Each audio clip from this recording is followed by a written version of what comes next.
തൃശ്ശൂരിൽ നിന്ന് 10 കിലോമീറ്റർ. അപ്പോൾ ആലുവ അങ്കമാലിയൊക്കെ പോയി ഏറ്റവും അവസാനത്തെ ട്രിപ്പാണ് ഈ സ്ഥലത്തേക്ക് പോകുന്നത്. അപ്പം ഈ സ്ഥലത്തെ പറ്റിയിട്ട് എനിക്ക് അറിയില്ല, ഇതുവരെ ഞാൻ അവിടെ പോയിട്ടുമില്ല. പോകുന്നത് നമ്മൾ രാത്രി ഒരു 9:30 മണിക്കാണ്. അപ്പം അവിടെ കൊണ്ടുവന്ന് വണ്ടി നിർത്തുമ്പോൾ ആ ഡ്രൈവറാണെങ്കിൽ ഇതിൽ ബാറ്റൊക്കെ ഉണ്ടല്ലോ. അപ്പം നമ്മൾ ടിക്കറ്റ് കൊടുത്ത് കഴിയാതെ പോകാൻ പറ്റില്ല. ടിക്കറ്റ് ഇത് ആ റോളറിലേക്ക് വെക്കുമ്പോഴേക്കും ഞാൻ കെട്ടിമറിഞ്ഞ് വീഴുന്നു, അപ്പുറത്ത് നിൽക്കുന്ന ആളുടെ മേലേക്ക് വീഴുന്നു. ഇത്തരം കലാപരിപാടികൾ ഇതിനൊക്കെ പുള്ളി എന്നെ തെറി വിളിക്കുന്നുണ്ട്. അങ്ങനെ ഒരു വിധത്തിൽ വൈകുന്നേരം എത്തിയിട്ട് അപ്പോൾ ഞാനൊരു കാര്യം മറന്നു. ഈ വൈകുന്നേരം ആകുമ്പോൾ അതുവരത്തെ ക്യാഷ് ഹോൾട്ടാണെങ്കിൽ നമ്മളവിടെ അടച്ചു പോകും, കാരണം നമ്മുടെ കയ്യിൽ നിന്ന് മിസ്സാവാതിരിക്കാൻ വേണ്ടിയിട്ട്. അത് ഓർമ്മയുണ്ടായില്ല. ഇയാള് ഒരു സ്ഥലത്ത് വണ്ടി കൊണ്ട് നിർത്തി. ഈ വണ്ടി കൊണ്ട് നിർത്തിയ സ്ഥലത്ത് പുറത്തേക്ക് ഇറങ്ങിയ കയ്യിൽ ടോർച്ചുമില്ല.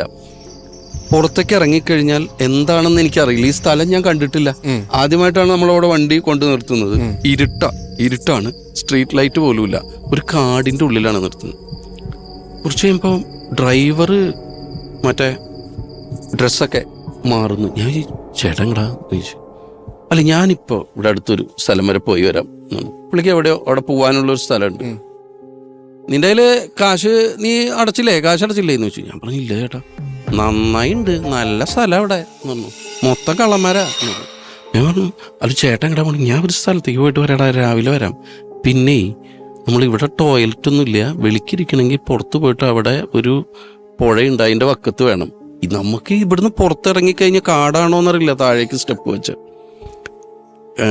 അണ്ണൻ പതുക്കെ ഒരു പെർഫ്യൂമൊക്കെ അടിച്ച് എങ്ങോട്ട് പോയി എന്നുള്ളത് പോട്ടെ, അണ്ണൻ പോയി.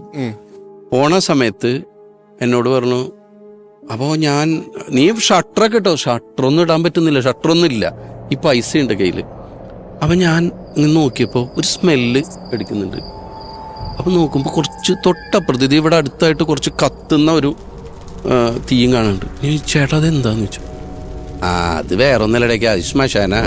ഇന്ന് ഉച്ചക്ക് ഇവിടുത്തെ അമ്പലത്തിലെ ശാന്തിയുടെ മകള് തൂങ്ങിച്ചത്തേ, അപ്പൊ അതിനടക്കിയതാ. എന്നിട്ട് ഇയാളെ ഇറങ്ങിപ്പോയി ടോർച്ചും കൊണ്ടിട്ട്.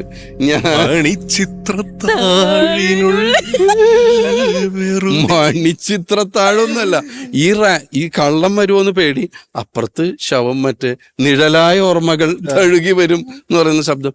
ഞാൻ നോക്കുമ്പോ തൊട്ടപ്പുറത്ത് ഈ മരിച്ച കുട്ടിയുടെ ഒരു ഫ്ലക്സ് ഒക്കെ വെച്ചിട്ടുണ്ട്. അത് മാത്രം കാണാനുണ്ട്. ഇയാൾ ടോർച്ചെടുപ്പ്. എന്നിട്ട് ഇങ്ങനെ വിറച്ചിട്ട് ഉറക്കം വരാതെ ഇങ്ങനെ രാവിലെ വരെ ഇരുന്നിട്ടുണ്ട്.